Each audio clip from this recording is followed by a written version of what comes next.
Hi welcome to India's largest digital media network Suman TV. నేను మీ కీర్తి. మనిషి శరీరంలో అత్యంత ముఖ్యమైన ఆర్గన్ హార్ట్, గుండె. అది కొట్టుకోవడం ఒక్కసారి ఆగిపోయిందా అంతే, మనిషి జీవితమే ఆగిపోతుంది. ముఖ్యంగా కోవిడ్ తర్వాత హార్ట్కి సంబంధించిన ప్రాబ్లమ్స్, హార్ట్ అటాక్స్ కానీ కార్డియాక్ అరెస్ట్లు కానీ చాలా ఎక్కువైపోయాయి. ఎందుకలా జరుగుతుంది? హార్ట్ని పదిలంగా ఉంచుకోవాలంటే ఏం చేయాలి? ఇలాంటివన్నీ మనం ఈ వీడియోలో డిస్కస్ చేయబోతున్నాం. సో ఈరోజు ఈ వీడియో చూస్తున్న వాళ్ళు చాలా లక్కీ అండి, ఎందుకంటే నాతో పాటు ఉన్నారు ఈరోజు ఆనర్స్ హార్ట్ ఇన్స్టిట్యూట్ నుంచి డాక్టర్ కిరణ్ కుమార్ లక్కిరెడ్డి గారు. సార్ 10,000కు పైగా హార్ట్ పేషెంట్స్ని ట్రీట్ చేసి సక్సెస్ఫుల్గా వాళ్ళ హ్యాపీ లైఫ్ని లీడ్ చేసుకునేలా చేశారు అండ్ 10 years ఆఫ్ ఎక్స్పీరియన్స్ ఉంది. సో ఈ వీడియో ద్వారా అసలు హార్ట్ ప్రాబ్లమ్స్ ఎందుకు వస్తున్నాయి, రాకుండా ఏం చేయాలి అన్న విషయాలన్నీ కిరణ్ కుమార్ గారిని అడిగి తెలుసు. నమస్తే సార్. నమస్తే అండి. Sir, as I just said, మనిషి హ్యూమన్ బాడీ అయితే ఆఫ్టర్ కోవిడ్ బిఫోర్ కోవిడ్ అని మాట్లాడుకోవాల్సిన పరిస్థితి అయితే వచ్చింది. హౌ అబౌట్ హార్ట్ పరిస్థితి కూడా అంతే అంటారా? యా, బట్ హార్ట్కి ప్రీ కోవిడ్ పోస్ట్ కోవిడ్ అనేది మైల్డ్ బిట్ ఓన్లీ, కొంచెం మాత్రమే తేడా ఉంది. బట్ దానికంటే మనం గ్రాస్గా చూస్తే గుండె జబ్బుల యొక్క మరణాలు అనేది నెంబర్ 1 ప్రపంచంలో కల్లా ఎక్కువ మరణాలు అనేది గుండె జబ్బుల వల్లనే జరుగుతున్నాయి. ఇది ఫస్ట్ ప్లేస్. ఏ కంట్రీ ఎక్కువగా ఎఫెక్ట్ అవుతుంది? It's not like country, in every country it's like globally. If you take each country, if you take globally, ప్రతి కంట్రీలో కూడా ప్రపంచం మొత్తం కూడా ఎక్కువ మరణాలు సంభవించేది గుండె జబ్బుల వల్లనే సంభవిస్తున్నాయి. ఇది ప్రీ కోవిడ్ అలానే ఉంది, పోస్ట్ కోవిడ్ కూడా అలానే ఉంది. బట్ మనము అందరూ అబ్జర్వ్ చేసినట్లు చూస్తే పోస్ట్ కోవిడ్ అందరూ కూడా కొంచెం అవేర్నెస్ పెరిగింది. ఫస్ట్ థింగ్, బికాస్ ఆఫ్ కోవిడ్లో చాలా సివియర్గా అఫెక్ట్ అయినారు కాబట్టి హెల్త్ అవేర్నెస్ పెరిగింది. హెల్త్ అవేర్నెస్ పెరిగినప్పటి నుంచి all are observing the things, health మీద కానీ what are the deaths due to అనేది అబ్జర్వ్ చేస్తున్నారు. సో ఇన్ దట్ వే మనం అందరం కూడా కొంచెం మీడియాలో కానీ ఇంత గుండె జబ్బుల యొక్క మరణాలు అనేది ఫ్రీక్వెంట్గా చూస్తున్నాం. అది యంగ్స్టర్స్ కానివ్వండి, లేదంటే హెల్తీ ఫిట్ ఇండివిజువల్స్ కానివ్వండి, అందరిలోనూ చూస్తున్నాం. ఇఫ్ యూ సీ కోవిడ్ తర్వాత కొన్ని రీజన్స్ ఉన్నాయి. బికాస్ కోవిడ్లో లాంగ్ కోవిడ్ సిండ్రోమ్ అనేది ఒక కాన్సెప్ట్ ఉంది. దాంట్లో ఏంటంటే మనకు పర్టికులర్లీ ఎవరైతే సివియర్గా అఫెక్ట్ అయి ఉంటారో కోవిడ్లో, వాళ్ళలో సమ్ లో గ్రేడ్ ఇన్ఫ్లమేషన్ అంటాం. అంటే మన బాడీలో కొంచెం ఈ బ్యాడ్ సెల్స్ అంతా ఇవంతా ఉండేది, కొంచెం అది జరుగుతూనే ఉంటుంది అనమాట.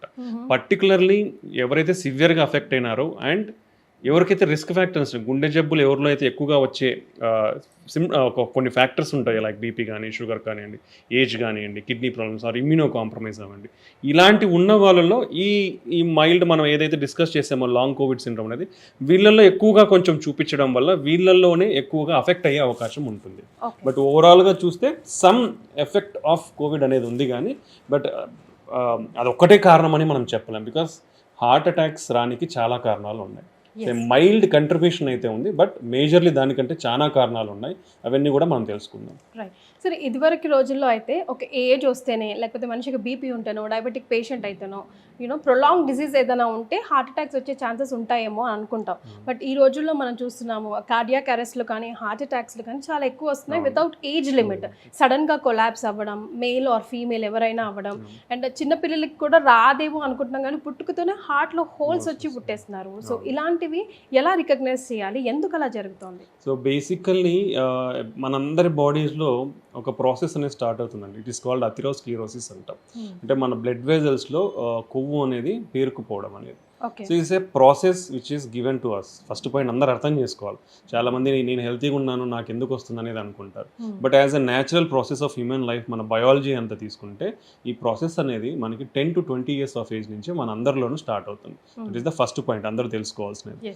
సెకండ్ థింగ్, మనకున్న స్టాటిస్టిక్స్ కానీ, డేటా కానీ, ఇంత రీసెర్చ్ జరుగుతూ ఉంటుంది, ప్రజెంటేషన్స్ అన్నీ ఉంటాయి అనమాట, ఎలా ఉన్నాయి ఏంటి.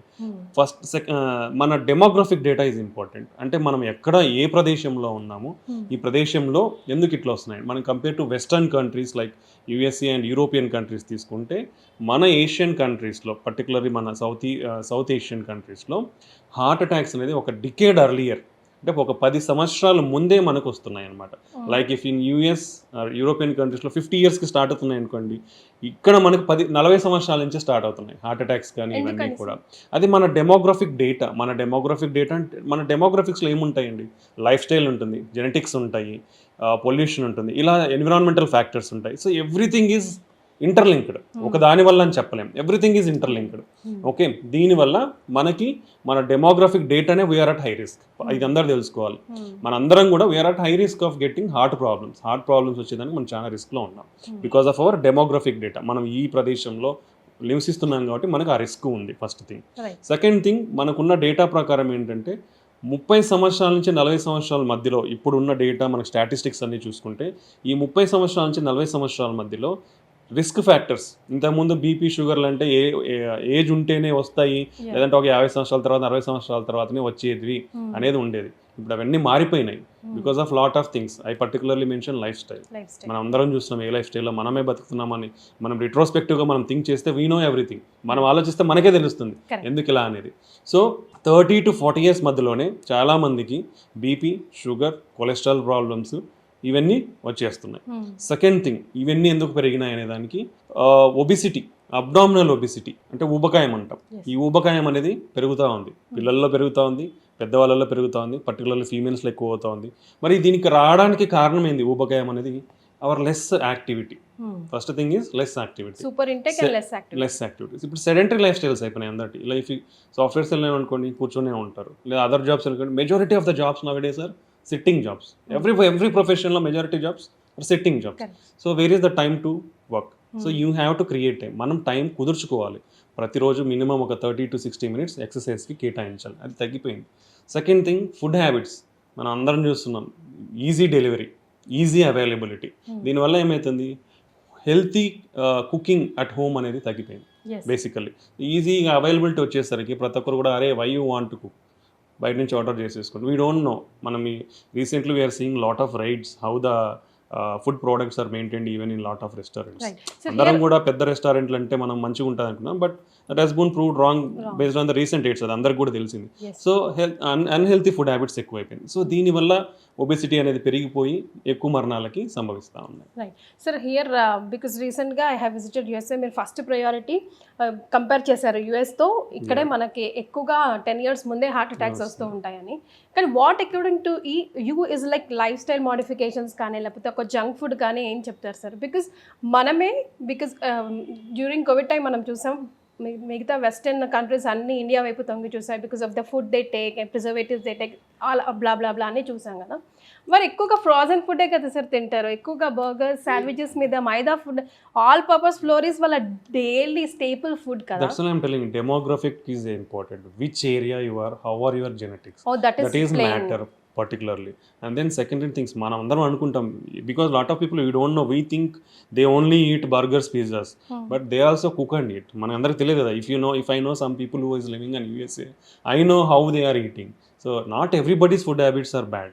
వాళ్ళలో కూడా గుడ్ హ్యాబిట్స్ ఉంటాయి. But now what is cause of increasing deaths in India? So we rely on mostly on easy foods, particularly processed foods. If you take any, like if you take biscuits, whole wheat, even a lot of data is coming, and if they tell like oats, millets, biscuits center, but how much percentage in that? So everything is like processed foods is dangerous. So better go for healthy food, cook at home and eat more fruits and vegetables.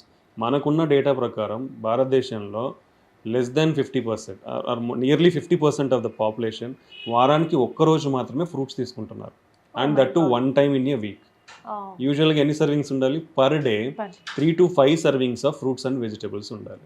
How many people are following?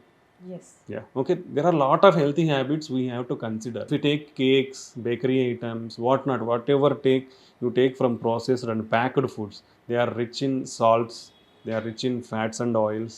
Okay, we don't know what oil they use, all the things. So ivanni kuda we don't know clarity information, even whatever they are building. We have to see every food, we have to see the label and decide whenever you are buying. So ee unhealthy food habits and physical inactivity are the most common. This is the worst lifestyle what we are following. So it has to change from this. And then substance abuse, like smoking and alcohol and any other substance abuse are dangerous. ఇవి ఏ జోలికి వెళ్ళినా ఇవి only heart మీదనే కాదు, lot of systems మీద కూడా they show their effects. So you should completely avoid them. So these are the main factors for increasing heart attacks. యంగ్స్టర్స్లో కానివ్వండి, ఇప్పుడు ఎక్కువ అవుతున్న విధానం కావండి, లైఫ్ స్టైల్ అనేది చాలా important, like exercise and food habits. Second thing, నేను ఆల్రెడీ చెప్పాను, 30 to 40 years నుంచి కూడా రిస్క్ ఫ్యాక్టర్స్ అన్నీ కూడా మోర్ నెంబర్ ఆఫ్ పీపుల్లో వస్తున్నాయి, like diabetes, hyper tension, cholesterol abnormalities. And next most thing is obesity. ఫ్యూచర్లో ఇప్పుడు అందరికీ బీపీ, షుగర్ అనేది ట్యాబ్లెట్స్ వాడి కంట్రోల్ చేసుకుంటున్నారు, బట్ ఒబిసిటీ అనేది పెరుగుతూ ఉంది. సో ఫ్యూచర్లో వచ్చే హార్ట్ అటాక్స్ అన్నీ కూడా మెయిన్ ఒబిసిటీ రిలేటెడ్. ఒబిసిటీ ఎందుకంటే ఈ అబ్డామినల్ ఒబిసిటీ వస్తే దాంట్లో ఈ simultaneously you are going to get prediabetes or diabetes and blood pressure పెరిగే ఛాన్స్ ఉంది, కొలెస్ట్రాల్స్ అబ్నార్మల్ కొలెస్ట్రాల్ ఎల్డిఎల్ పెరిగే ఛాన్స్ ఉంది, హెచ్డిఎల్ తగ్గే ఛాన్స్ ఉంది. సో ఈ అన్ని ఫ్యాక్టర్స్తో ఇన్సులిన్ రెసిస్టెన్స్ పెరుగుతుంది. So then you are at risk of heart attacks. So these are the main factors, particular ఇవే మెయిన్ ఫ్యాక్టర్. ఈ మినిమం ఒక 4-5 ఫ్యాక్టర్స్ మీద కాన్సన్ట్రేట్ చేయగలిగితే యూ కెన్ అట్లీస్ట్ రెడ్యూస్, మనం కంప్లీట్గా ప్రివెంట్ చేయొచ్చు అని చెప్పలేను కానీ బట్ రెడ్యూస్ ఇన్సిడెంట్స్ని మనం తగ్గించుకోవచ్చు అనమాట. Yes sir, I want you to elaborate like drinking habits లేదంటే స్మోకింగ్ హ్యాబిట్స్ ఉన్న వాళ్ళకి ఎందుకు ఎలా హార్ట్ అటాక్స్కి ఎఫెక్ట్ అవుతుంది, వాళ్ళ ప్రయారిటీ ఎందుకు అవుతారు హార్ట్ అటాక్స్ రావడానికి? అంటే if you take smoking, any form of smoking like second hand smoke అంటాం, అంటే నేను తాగుతుంటే పక్కన ఉన్న వాళ్ళు కూడా ఎఫెక్ట్ అయిపోతారు. It contains lot of chemicals, nicotine, tar and lot of metals, heavy metals, lead ఇట్లాంటివన్నీ ఉంటాయి. So lot of harmful products are there in that apart from nicotine and tar. So ఈ products అన్ని కూడా if you inhale it starts inflammation in your body and they change lot of, అంటే మన basic mechanisms కొన్ని ఉంటాయి. Inflammation అంటే ఒకటి ఏదన్నా ఫారిన్ బాడీ ఆబ్జెక్ట్ వస్తే మన సెల్స్ రియాక్ట్ అవ్వడం అనమాట. ఇది కంటిన్యూస్ ప్రాసెస్ ఉందంటే that inflammatory activity is more and it damages the native parts also. Then endothelium అనేది మన బ్లడ్ వెజల్ మీద చిన్న పొర ఉంటుంది, ఎండోథీలియం అనేది. It is very reactive to lot of things, chemicals, బాడీలో ఉండే చాలా కెమికల్స్కి రియాక్టివ్. సో వాసోస్పాజమ్ అవ్వచ్చు, నార్మల్గా ఉంటే సడన్గా ఇట్లా స్పాజమ్ ముచ్చుకుపోవచ్చు. సమ్ టైమ్స్ మన ఎండోథీలియం అంతా డ్యామేజ్ అవ్వచ్చు. డ్యామేజ్ అయిపోయి ఎట్లయితే ఫ్యాట్ అక్యుములేషన్ అవుతుందో సడన్గా నీకు ఇది రప్చర్ అయిపోయి బ్లడ్ క్లాట్ అవ్వచ్చు. మన బాడీలో ఉండే కోయాగులేషన్ సిస్టమ్, అంటే మన బాడీలో ఏంటి బ్లడ్ క్లాట్ కాకుండా ఫ్లో అవ్వాలి. So that's some mechanisms are there in our body. ఆ మెకానిజమ్స్ అన్ని ఎఫెక్ట్ అయిపోతాయి. ఎఫెక్ట్ అయినప్పుడు you will get more propensity for thrombosis. చిన్న ఏదన్నా మైల్డ్ క్రాక్ అట్లా ఇది ఏది జరిగినా ఇమీడియట్గా బ్లడ్ క్లాట్ అయిపోవడం, ఇలాంటి రిస్క్ అన్ని పెరిగిపోతాయి స్మోకింగ్లో. And it was also causes. So ఇవన్నీ బ్లడ్ వెజల్స్ డ్యామేజ్ అయినప్పుడు, బ్లడ్ వెజల్స్ అనేది ప్రతి ఆర్గాన్కి సప్లై చేస్తాయి. సో వెన్ ఈ బ్లడ్ వెజల్స్ డ్యామేజ్ అయినాయి అనుకోండి, every organ can be affected. Like brain strokes వస్తాయి, హార్ట్ స్ట్రోక్స్ వస్తాయి, అన్నీ వస్తాయి. And simultaneously smoking will cause lot of cancers, oral cancers, esophageal cancer, colon cancers, lung cancers. Every part of the body is going to affect due to smoking. ఇనిషియల్గా ఎవరికి కూడా ఇవన్నీ effects తెలియకపోవచ్చు because of some time. మన body అనేది some time ఇస్తుంది react కావడానికి. But after a certain point what ever you do, even if you stop smoking you can't reverse it. Okay, one most important thing is మీరు ఇప్పుడు smoking మానేసిన మీకు heart attack risk తగ్గడానికి 10 సంవత్సరాలు పడుతుంది. So even if you stop smoking now, మీరు 10 years further 10 years వరకు కూడా you are at high risk of getting heart attacks. So immediately stop smoking. That prolonged effects ఉంటాయి ఇవన్నీ. ఇప్పుడు మనం అయితే కోవిడ్ అయిపోయింది కదా, ఎఫెక్ట్స్ ఎట్లయితే మినిమల్ ఎఫెక్ట్ చూపిస్తుందో సేమ్ వే ఇఫ్ ఈ smoking is having long term effects. So మీ ఎఫెక్ట్స్ అన్ని తగ్గడానికి 10 years పడుతుంది. నాన్ స్మోకర్స్ లెవెల్ రిస్క్ రానికి 10 సంవత్సరాలు పడుతుంది. So smoking is that much dangerous. తాగేటప్పుడు ఎవరికి కూడా మనకు తెలియదు, బట్ వన్స్ యూ ఎక్స్పీరియన్స్, ఒక డిసీజ్ ఎక్స్పీరియన్స్ అయినప్పుడే we know all the problems. So and lot of lung problems, COPD, ఆయాసం, ఉబ్బసం వస్తుంది స్మోకింగ్లో. సో ఇట్లా every part of the body will get affected due to smoking. మీరు ఒక్కరే కాదు, స్మోకింగ్ మీకే ఏదో ప్రాబ్లం వస్తుంది కాదు, మీ చుట్టూ ఉండే మనుషులు, పర్టికులర్లీ మీ ఫ్యామిలీలో పిల్లలు ఉంటారు, పిల్లల్లో కూడా యాజ్ ద పేరెంట్స్ స్మోక్ చేస్తున్నారంటే పిల్లలు ఉన్నప్పుడు they are more prone to get respiratory infections and respiratory disorders. So you should be more careful. So their growth will be affected. So these are అట్లాంటి side effects చాలా ఉన్నాయి smoking వల్ల. So అందరూ ఇప్పుడు smoking either first hand smoking or second hand smoke అంటారు. Then smokeless tobacco అంటాం, chewing is also dangerous. Same effects. నువ్వు ఏదైతే స్మోక్ చేస్తావో chewing tobacco, like gutka, khaini, paan, తంబాకు, ఏవేవో ఉన్నాయి, చాలా నేమ్స్ ఉన్నాయి దీనికి. సో ఇవన్నీ కూడా సేమ్ సైడ్ ఎఫెక్ట్స్ ఉంటాయి. స్మోకింగ్ ఎంతకైతే సైడ్ ఎఫెక్ట్స్ ఉన్నాయో, and they are particularly chewing లోకల్గా ఉంటుంది కాబట్టి ఆ కెమికల్స్ అని they are more prone for oral cancers and mouth cancers and throat cancers. So apart from heart attack risk and this thing, even hookahs are also dangerous. Routine cigarette smoke కంటే కూడా ఎక్కువ nicotine content అనేది ఉంది. So even hookahs are dangerous.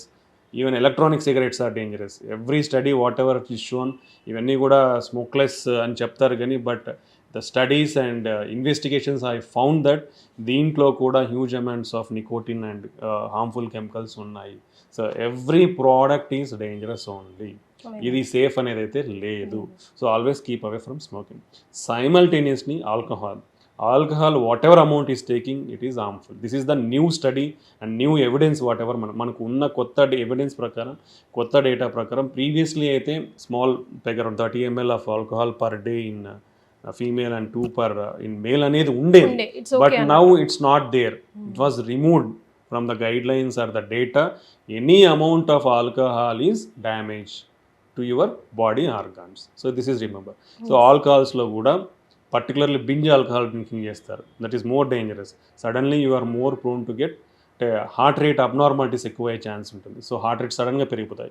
So heart rate సడన్గా పెరిగిపోయినప్పుడు death risk కూడా ఉంటుంది. So this is more danger. So binge alcohol drinking is completely unavoidable, avoid చేయాల్సిన విషయం. సెకండ్ థింగ్, మన హార్ట్ మజిల్ అనేది వీక్ అవుతుంది. ప్రొలాంగ్డ్ క్రానిక్ డ్రింకర్స్లో హార్ట్ మజిల్ అనేది వీక్ అవుతుంది. ఆల్కహాలిక్ కార్డియోమైపతి అంటాం. అయిపోయి మన గుండె అనేది ఉబ్బిపోతుంది. ఉబ్బిపోయి హార్ట్ ఫెయిల్ అవుతుంది. హార్ట్ పంపింగ్ అనేది తగ్గిపోతుంది. హార్ట్ పంపింగ్ తగ్గిపోయినప్పుడు will get all the symptoms. ఆయాసం వస్తుంది, కాళ్ళవాపులు వస్తాయి, మీ ఫ్యాటిక్ వస్తుంది, ఏం పనులు చేసుకోలేరు, మొహాలు అన్నీ ఉబ్బిపోతాయి. సో వన్స్ ఇవన్నీ కూడా ఇర్రివర్సబుల్ స్టేజ్ ఉన్నప్పుడే, అంటే అది రాకముందే, ఏదైతే రివర్సబుల్ స్టేజ్ వరకు ఉన్నప్పుడే మీరు కంప్లీట్గా మానేస్తే నార్మల్ అయ్యే ఛాన్స్ ఉంది. బట్ ఎప్పుడైతే ఇర్రివర్సబుల్ స్టేజ్, రిపేర్ చేయలేని స్టేజ్కి మీరు తాగి వెళ్తే మాత్రం you can't reverse the heart pumping function to normal in alcoholics. And వీళ్ళు బంద్ తాగడం వల్ల ఫుడ్ సరిగ్గా తీసుకోకపోవడం వల్ల విటమిన్ డెఫిషియన్సీస్ ఉంటాయి, పర్టికులర్ థైమిన్ డెఫిషియన్సీ. దానివల్ల కూడా the heart will affect. This called dry and wet beri అంటాము. సో హార్ట్ అఫెక్ట్ అవుతుంది. సో అండ్ దెన్ వాళ్ళు కూడా they are more prone to get liver problems, pancreatitis, cirrhosis of the liver, pancreatic cancers. Okay, ఇవన్నీ కూడా alcohol వల్ల side effects ఉన్నాయి. So any amount of alcohol is dangerous. So అలవాటు ఉన్న వాళ్ళు kindly slowly reduce your amount and try to stop completely. So that the way you can save your health and body organs. That is most important. So both smoking and alcohol are dangerous. So ఇంత time తీసుకొని ఇంత స్ట్రెస్ఫుల్గా every point చెప్తున్నారంటే దాంట్లో ఎంత బలం ఉందో అర్థమవుతుంది sir. Like wise let speak about like diabetics and BP ఉన్న వాళ్ళకి హార్ట్ అటాక్స్ రావాల్సిందేనా? ఇక్కడ నేను ఇంకో పాయింట్ కూడా యాడ్ చేయాలనుకుంటున్నాను సార్. లైక్ జెనెటిక్ ప్రాబ్లమ్స్ అని కూడా మనం చెప్తూ ఉంటాం, జెనెటిక్గా ఉన్నా కూడా వస్తుందని. ఒక ఫ్యామిలీలో ఒక మనిషి ఉన్నాడు, లైక్ ఫర్ ఎగ్జాంపుల్ ఫాదర్ ఉన్నాడు, తనకి ఆల్రెడీ అన్ని అలవాట్లు ఉన్నాయి, హీ హ్యాస్ హార్ట్ ప్రాబ్లం అనుకోండి.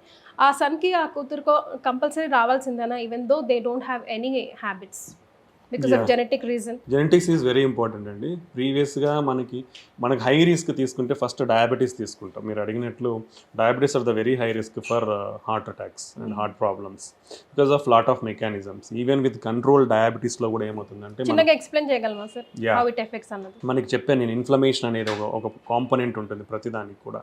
అంటే మన సెల్స్ ఎలా రియాక్ట్ అవుతాయి అనేది. సో ఈ లో గ్రేడ్ ఇన్ఫ్లమేషన్ అనేది ఈవెన్ కంట్రోల్డ్ షుగర్ ఉన్న వాళ్ళలో కూడా ఇది ఒక ప్రాసెస్ కంటిన్యూస్గా ఉంటుంది. Okay, this is one of the factor. So ఇది ఏమవుతుంది, ఈ లో గ్రేడ్ ఇన్ఫ్లమేషన్లో కూడా కంట్రోల్గా ఉంటే కూడా కొలెస్ట్రాల్ అక్యూములేషన్ అనేది అవుతుంది. ఈ సెల్స్ అనేది వచ్చి డ్యామేజ్ జరుగుతా అనేది ఎండోథీలియం, మనం ఒక పొర ఉంటుందని ఆ పొరలో అక్యూములేషన్ అవ్వడం, ఫ్యాట్, స్మాల్ క్రాక్స్ కానీ ఇట్లాంటివి రావడం ఇవి జరుగుతూ ఉంటుంది. రెండోది డయాబెటిక్స్లో మనకి బ్లడ్ క్లాటింగ్ కూడా కొంచెం ఎక్కువ అయ్యే ఛాన్స్ ఉంటుందన్నమాట. ఇది సెకండ్ కాంపోనెంట్. దెన్ మనకి ఇన్సులిన్ రెసిస్టెన్స్ దానివల్ల, దెన్ ఈ అడ్వాన్స్డ్ గ్లైకేషన్ ఎండ్ ప్రోడక్ట్స్ అంటాం. సో దానివల్ల ఇవన్నీ ఇన్ఫ్లమేషన్, వెజల్ డ్యామేజ్ ఇవన్నీ జరుగుతూ ఉంటాయి. దెన్ మన షుగర్ వల్ల నర్వ్స్ కూడా ఎఫెక్ట్ అవుతాయి. సో అటోనామిక్ నర్వస్ సిస్టమ్ అంటాం. అంటే ఈ సిస్టమ్ అనేది మన హార్ట్ రేట్ కానీ బ్లడ్ ప్రెషర్ని కానీ మెయింటైన్ చేస్తూ ఉంటుంది. సో ఈ నర్వ్స్ ఎఫెక్ట్ అయినప్పుడు, హార్ట్ నర్వ్స్ ఎఫెక్ట్ అయినప్పుడు there variations in the heart rate and blood pressure కూడా ఉండే ఛాన్స్ ఉంటుంది. So because of all these mechanisms, so blood clotting tendency increase అవ్వడం, ఈ వాస్కులర్ డ్యామేజ్ అనేది జరగడం, లో గ్రేడ్ కంటిన్యూస్గా, బీపీ మ్యాక్సిమం బీపీ షుగర్ ఉన్న వాళ్ళలో బీపీ కూడా ఉండే ఛాన్స్ ఉంటుంది. సో స్మాల్ వెజల్స్ కూడా అఫెక్ట్ అవుతాయి వీళ్ళలో. సో ఈ అన్ని మెకానిజమ్స్ వల్ల షుగర్ ఉన్న వాళ్ళు ఈవెన్ కంట్రోల్డ్ ఉంటే కూడా హార్ట్ అటాక్స్ వచ్చే ఛాన్స్ ఉంటుంది. అదే అన్కంట్రోల్డ్ ఉంటే మాత్రం డెఫినెట్లీ హై రిస్క్ అండి, కంపల్సరీ హై రిస్కే ఉంటారు వాళ్ళు. ఈవెన్ ఏ ఏజ్ వాళ్ళైనా, ఎంత అర్లీగా డయాబెటీస్, ఇప్పుడు 50 years డయాబెటీస్ యూజువల్గా వస్తుంది, అలాగే 40 years డయాబెటీస్ వచ్చింది అనుకోండి, 10 years ఎర్లియర్ వస్తే your risk will increase by almost 50% in getting heart attack. So 50 yearsలో వచ్చే షుగర్ 40 సంవత్సరాలకు వస్తే మీ గుండె జబ్బుల యొక్క రిస్క్ అనేది 15% పెరుగుతుంది. So this much risk is there. So early age of onset of diabetes is high risk, more high risk. So this is important. So sugar ఉన్న వాళ్ళు కంపల్సరీ చాలా స్ట్రిక్ట్ కంట్రోల్లో పెట్టుకోవాలి. ఫుడ్ ఎలా తీసుకుంటున్నాము, ఎంత తీసుకుంటున్నాము, క్వాలిటీ ఆఫ్ ఫుడ్, ఏం ఫుడ్ తీసుకుంటాం అనేది క్లియర్ కట్గా వాళ్ళు దే షుడ్ డిఫైన్ దెమ్. అవి వాళ్ళు ఫాలో అవ్వాలి సార్ కంపల్సరీగా కొంతమంది ఫుడ్ ఇవాళ హ్యాబిట్స్ రేపు లైక్ ఆయుర్వేదం మీదో లేకపోతే ఎక్స్వైజెడ్ మీద డిపెండ్ అయ్యి నేను ఫుడ్ కంట్రోల్ చేసుకొని టాబ్లెట్ వేసుకోకుండా నేను డయాబెటిక్ని కంట్రోల్ పెట్టుకుంటానంటారు. It will be very always whatever measures you see, first everything ఎక్కడైనా మనకు వచ్చేది లైఫ్ స్టైల్. ఫుడ్ హ్యాబిట్స్తో నిజంగా కంట్రోల్ అయితే ఇట్స్ వెల్ అండ్ గుడ్. ఏదైనా మనకు ఒక లెవెల్స్ ఉంటాయి, మార్జిన్స్ ఉంటాయి ట్రీట్మెంట్ స్టార్ట్ చేయడానికి డ్రగ్స్ అనేది. So HbA1c is one of the important. Every 3 months it represents last 3 months sugar control అనేది మీకు ఎలా ఉందనేది HbA1c అనేది మనకి డిఫైన్ చేస్తుంది అనమాట. అది if it is like less than 6.5 or around between 6 to 6.5 it's well good and control. So you can maintain your food habits and control it. But if it is more than 6.5 and 7 and your fasting sugars and post lunch sugars are high, ఆ indication ఉంటే definitely it's better to start treatment. So ఇనిషియల్గా ఎంత అగ్రెసివ్గా control చేస్తామో అంత long term benefits ఉంటాయి. So మీకు sugar అని డిటెక్ట్ అయిన వెంటనే you should control it very strictly at normal levels. అలా కాకుండా మనం దాన్ని జాగ్రత్తగా తీసుకోకుండా ఇనిషియల్ లెవెల్స్ కొన్ని మంత్స్ కానీ సంవత్సరాలు కానీ హై లెవెల్స్లో మెయింటైన్ అయ్యాయి అనుకోండి, this called long term memory అంటాం. అంటే మన బాడీ కూడా ఈ తక్కువ ఉంటే తక్కువ మెమరీ లాగా ఉంచుకొని అలా వర్క్ చేస్తుంది. అలా హై లెవెల్స్ ఇనిషియల్గా ఉన్నాయంటే అది హై లెవెల్స్ మెమరీ లాగా వర్క్ చేస్తుంది. This concept long term memory అని. సో ఈ విధంగా మనకి అఫెక్ట్ అయ్యే ఛాన్స్ ఉంటుంది. కాబట్టి ఎంత ఎర్లీగా మనం ఎంత స్ట్రిక్ట్గా కంట్రోల్ చేసుకోగలిగితే అంత రిస్క్ తగ్గించుకున్న వాళ్ళం అవుతాం అనమాట షుగర్లో. సో ఇది ఇంపార్టెంట్. మనం ఆల్మోస్ట్ ఇండియాలో చూస్తే ఎవ్రీ 2 to 3% 5 మందిలో 2-3 షుగర్ ఉంటా ఉంది. అండ్ ప్రీ డయాబెటీస్ కూడా ఎక్కువ అవుతా ఉంది. So if you see long term trends చూస్తే from past to in future, basic levels of fasting glucose levels అనేది పెరుగుతూ ఉన్నాయి అందరిలో కూడా. So this much risk of we already know like South Asia or India is like diabetic famous populous, most diabetic populated are in South Asian countries. So ఇవన్నీ మన అంటే I telling it is demographics, genetics, environment, all these things are defining hour risk. కాబట్టి మనం we're prone to high risk. We have to think like that. అంటే మనకు high risk tendency ఉంది కాబట్టి మనం ఈ ప్రదేశంలో ఉండడం వల్ల because of lot of things మనం చాలా ఎక్కువ జాగ్రత్తలు తీసుకొని ఇవి రాకుండా కాపాడుకోనికి we have to practice healthy lifestyle. Like basically healthy lifestyle అన్న ఒకటే రెండు healthy food, regular exercise. These two everybody has to do it అంటే. So like as I asked you, genetic problem ఉన్న వాళ్ళు మరి ఎట్లాంటి corrections తీసుకోవాలి? ఏ age నుంచి వాళ్ళు రెగ్యులర్ సైకిల్గా చెకప్కి వెళ్తూ ఉండాలి? ఫ్యామిలీ హిస్టరీ అనేది మనం షుగర్ అయితే ఎంత సిగ్నిఫికెంట్ టాప్ ప్రయారిటీ చూసుకున్నామో, రీసెంట్ స్టడీస్ కూడా family history of heart attacks అనేది particularly if it is less than 55 in both males and females, 50 సంవత్సరాల కంటే మన పేరెంట్స్ ఎవరైతే అఫెక్ట్ అయి ఉంటారో they are more prone to get future heart attacks in the next generation. Okay, then cholesterol అనేది ఫ్యామిలీలో ఎవరికైనా కొలెస్ట్రాల్ ఉంటే you should screen family for cholesterol abnormality at the age of 21 years. You should ఎర్లీగా start చేయాలి. అంటే ఆ ఫ్యామిలీలో ఎవరికైనా కొలెస్ట్రాల్ అబ్నార్మాలిటీస్ ఉందంటే you should better start screening at the age of 21 years. Okay, now I always recommend at least if you get 30 years get your health checkup at regular intervals. At least మీరు initial like 30 years తర్వాత బాగానే ఉందంటే at least if you not annually every 2 years or 3 years also you check it. You don't know when you are going to get diabetes, you don't know when you are going to get hypertension. మీకు BP sugar అనేది ఎప్పుడు వస్తాయి అనేది ఎవరికి తెలియదు. 50% of the people are undiagnosed and undetected. BP sugar అనేది చాలా మందిలో డయాగ్నోస్ కావట్లేదు, డిటెక్ట్ కావట్లేదు, ఎందుకంటే మన టెస్టింగ్ పోవట్లేదు కాబట్టి. ఈ అన్డిటెక్టెడ్ పాపులేషన్ అనేది కూడా ఎక్కువ ఉంది. That's why they are presenting suddenly with heart attacks కానీ బ్రెయిన్ స్ట్రోక్స్ కానీ అదర్ ప్రాబ్లమ్స్తో ప్రజెంట్ అవుతున్నారు. So better you screen once in a year. Spending for your health is a very good thing. It doesn't cost you much. Now lot of hospitals or diagnostic centers, everybody is offering some health packages at a very low cost. Even very non-affordable people కూడా అవన్నీ అందుబాటులోకి వస్తున్నాయి. If not, lot of hospitals, government setups, everything is there. So everybody can check their health at least once in a year. So that you know మీకు BP వచ్చే chance ఉందా, sugar వచ్చే chance ఉందా, kidney problems ఏమైనా ఉంటే బయటపడతాయి, thyroid problems బయటపడతాయి, మీ blood problem anaemia ఉంటే బయటపోతుంది. ఓకే, ఇలాంటి కామన్ కొలెస్ట్రాల్ అబ్నార్మాలిటీ ఉంటే బయటపడుతుంది. ఇలాంటి కామన్ థింగ్స్ అన్నీ మనకి అర్లీగా తెలుసుకోవడం వల్ల we can take good precautions. అవి కంట్రోల్ చేసుకోవడంలో కానీ ఎక్కువ అవ్వకుండా కానీ మనం చాలా ప్రికాషన్స్ తీసుకోవచ్చు అనమాట.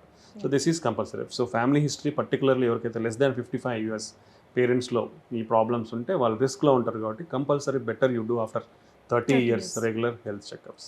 Sir, heart attacks, cardiac arrest రెండింటికి డిఫరెన్స్ ఏంటి, ఎలా గుర్తించాలి? హార్ట్ అటాక్ అనేది మనకి ఇప్పుడు హార్ట్ ఉంటుంది, హార్ట్ మీద అంటే ఉపరితలం పైన బ్లడ్ వెజల్స్ ఉంటాయి, అంటే రక్తనాళాలు ఉంటాయి. మనకి బాడీకి బ్లడ్ అయితే ఎలా సప్లై అవుతుందో గుండెకి కూడా బ్లడ్ సప్లై అనేది అంత important. So left side 2 vessels ఉంటాయి, రైట్ సైడ్ 1 వెజల్ ఉంటుంది. సో ఈ బ్లడ్ వెజల్స్లో కొలెస్ట్రాల్ అక్యుములేషన్ అయ్యి అండ్ ఆ కొలెస్ట్రాల్ ప్లాక్ ఏదైతే ప్లాక్ అంటాం దాని ఆ పొర ఉండేది రప్చర్ అయిపోయి సడన్గా బ్లడ్ క్లాట్ అవుతుంది. ఈ బ్లడ్ క్లాటింగ్ అనేది సడన్గా అవుతుంది అనమాట. సో ఈ సడన్గా వచ్చేదాన్ని మనం అక్యూట్ హార్ట్ అటాక్ అంటాం. ఓకే, ఇది హార్ట్ అటాక్ అంటే ఈ బ్లడ్ వెజల్స్లో బ్లాక్ వచ్చేదాన్ని హార్ట్ అటాక్ అంటాం. కార్డియాక్ అరెస్ట్ అంటే ఈజ్ నథింగ్ బట్ మీ గుండె సడన్గా ఆగిపోతుంది. It's like sudden loss of your life. అది maybe transient or permanent. Okay, so cardiac arrest అనేది సడన్గా గుండె ఆగిపోతుంది. గుండె ఆగిపోతే అవుతుంది బ్లడ్ సర్క్యులేషన్ అని జరిగింది. బ్లడ్ సర్క్యులేషన్ జరిగినప్పుడు బ్రెయిన్ ఓన్ ఫంక్షన్ అని no organ in the body function, that literally like death. So ఈ కార్డియాక్ అరెస్ట్ అయినప్పుడే మనకు ఉన్న only one primary basic treatment modality అంటాం, that is called CPR, basic life support, BLS or CPR. అంటే కార్డియో పల్మనరీ రిసస్టేషన్ అంటాం. అంటే మన మెయిన్ ఏంటి important, oxygen important. Then oxygen body మొత్తం అందాలంటే ఏం చేయాలి, పంపింగ్ అవ్వాలి. సో బ్లడ్ సర్క్యులేషన్ అయితేనే ఆక్సిజన్ అనేది ప్రతి ఒక్క సెల్కి అందుతుంది మన బాడీలో. సో ఫస్ట్ మెయిన్ కాంపోనెంట్ అనేది సర్క్యులేషన్, అంటే అది సర్క్యులేషన్ అవుతూనే ఆక్సిజన్ అందుతుంది. కాబట్టి ఎనీ పేషెంట్ మనం 3 కాంపోనెంట్స్ ఎవరైనా సడన్గా అన్కాన్షియస్గా పడిపోయినారు, పలుకుతున్నాడా లేదా రెస్పాన్స్ ఉందా లేదా బాడీలో ఎక్కడన్నా టెస్ట్ చేస్తాం, నో రెస్పాన్స్. దెన్ మనం బ్రీతింగ్ మనకు తెలుస్తుంది కదా, బ్రీతింగ్ చెస్ట్ రైజ్ చూస్తాం, బ్రీతింగ్ చేస్తున్నాడా లేదా అని తెలుస్తుంది, బ్రీతింగ్ లేదు. నెక్స్ట్ కామన్ సింపుల్ మనం ఇక్కడ మనకి ట్రకీ అంటాం, విండ్ పైప్ ఉంది. విండ్ పైప్ చూస్తే ఇక్కడ ఒక మజిల్ ఉంటుంది, ఈ రెండింటి మధ్య చేయి పెడితే మన పల్స్ మనకు తెలుస్తుంది. ఎనీబడీ కెన్ డూ దట్, మీరు ట్రై చేయొచ్చు. Pulse, how to test your pulse, ఇక్కడ పెడితే పల్స్ తెలుస్తుంది. ఓకే, ఆ పల్స్ ఉందా లేదా, that is called central pulse అంటాం. సో ఆ పల్స్ ఉందా లేదా చూడాలి. సో ఈ 3 లేకుంటే ఇమీడియట్గా చెస్ట్ కంప్రెషన్స్ అనేది స్టార్ట్ చేయాలి. లేకుంటే సో ఈజ్ నాట్ రెస్పాన్సివ్, పలకట్లేదు, బ్రీతింగ్ లేదు, అంటే మనం చెస్ట్ రైస్తో చూస్తాము.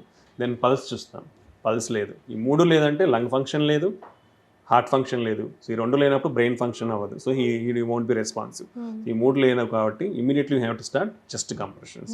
నిమిషానికి 100 చెస్ట్ కంప్రెషన్స్ చేయాలి. Okay, that much 100. So this is basic life support. ఇదంతా చేయడానికి ఎంత టైం ఇస్తారు సార్? హార్డ్లీ షుడ్ ఈ 3 ఎవాల్యుయేట్ చేయడానికి 10 సెకండ్స్లో నువ్వు ఐడెంటిఫై చేయాలి. 10 సెకండ్స్లో ఇవన్నీ మీరు చూసి లేకుంటే ఇమీడియట్గా సిపిఆర్ చేయాలి. That much immediate response is needed. ఇది ప్రతి ఒక్కరూ ట్రైన్ అవ్వగలరు. బేసిక్ లైఫ్ సపోర్ట్ అనేది every human being on the earth, every adult person at least they should be trained in this. మనకి లాట్ ఆఫ్ వీడియోస్ ఉంటాయి and lot of people are giving training programmes also. You can get even BLS certification from standard academies. ఇవన్నీ programmes ఉన్నాయి. So everybody is better to be train so that you can save at least 1 life in your lifetime on 1 day. Very true. So this is very important aspects. Manam lot of, if you see, public education is more important to save lives. So in this into itlant scenarios lo, so it's better. You can see videos man YouTube lo chusna, lot of doctors have been kept videos or animation videos, everything మనకు available ఉంటుంది. At least gain some knowledge. మీరు ఎప్పుడన్నా ఇట్లాంటి scenario experience అయితే ఈ 3 components check చేయండి, CPR అనేది start చేయండి, ఇమీడియట్గా activate the like 108 is our emergency system, immediately call. And ఈ సిపిఆర్ అనేది కూడా సింగిల్ పర్సన్ కంటిన్యూస్గా చేయలేరు. Hardly you can do only for 5 minutes because it requires that much energy. So you can better you regroup people, మీకు దగ్గరలో ఎవరన్నా అంటే you can take help and continue that. Interruptions ఉండకూడదు. If you do without interruptions, మీరు ఒక 1 minute 2 minutes interrupts వచ్చినా effective కాదు. Without interruptions అనేది చేయాల్సి ఉంటుంది. సిపిఆర్ అనేది అంత ఎఫెక్టివ్గా చేయగలిగితేనే you can bring back life. So everybody is better to be trained in this. So ఇది హార్ట్ అటాక్కి కార్డియాక్ అరెస్ట్కి ఉన్న డిఫరెన్స్. సో అక్కడ పర్సన్ రెస్పాండ్ అవుతే okay, what if it is not responding for CPR also? You need to activate the emergency system. Till that emergency system comes, you better continue that. In case for supportive airway antam, breathing, manamu mouth to mouth breathing is only the thing you can do it. అది చేయరు కాబట్టి యూజువల్గా you can keep some kerchief కానీ అట్లా అడ్డం పెట్టి వీలైతే మనం ఎయిర్ కూడా ఇవ్వచ్చు అనమాట. సో ఈ 2 చేయొచ్చు అనమాట. ఓకే, సో ఈ టైంలో సుమన్ టీవీ చూస్తున్న వాళ్ళందరూ నా దృష్టిలో రియలీ లక్కీ ఫెలోస్ అండి. ఎందుకంటే ఎంత ఇంపార్టెంట్ ఇన్ఫర్మేషన్ సార్ ఇచ్చారు. అందరూ ఈ వీడియోని సేవ్ చేసుకోవాల్సిందే. బికాజ్ అండ్ అందరూ ఆరోగ్యంగా ఉండాలి అని అంటే ఫస్ట్ ఫిట్ అన్నది ఇప్పుడు డెఫినేషన్ 6 ప్యాక్స్ 8 ప్యాక్స్ అస్సలు కాదండి. సార్ ఎన్నో విషయాలు చెప్పారు. ఆ విషయాలన్నీ పరిగణలోకి తీసుకుంటేనే ఒక మనిషి ఫిట్ అని. మరి ఆ ఎన్నో విషయాల్లో మనం ఎన్ని విషయాలన్నీ పాటిస్తున్నాం, మనం ఎంత ఫిట్గా ఉన్నాము, డెఫినెట్గా మనకు మనం తొంగి చూసుకోవాల్సిందే. లైఫ్ని హ్యాపీగా ఉంచుకోవాల్సిందే. ఎందుకంటే ఎప్పుడన్నా prevention is better than cure కదా. అలాగే ఉంటారని మనస్ఫూర్తిగా కోరుకుంటుంది మీ కీర్తి.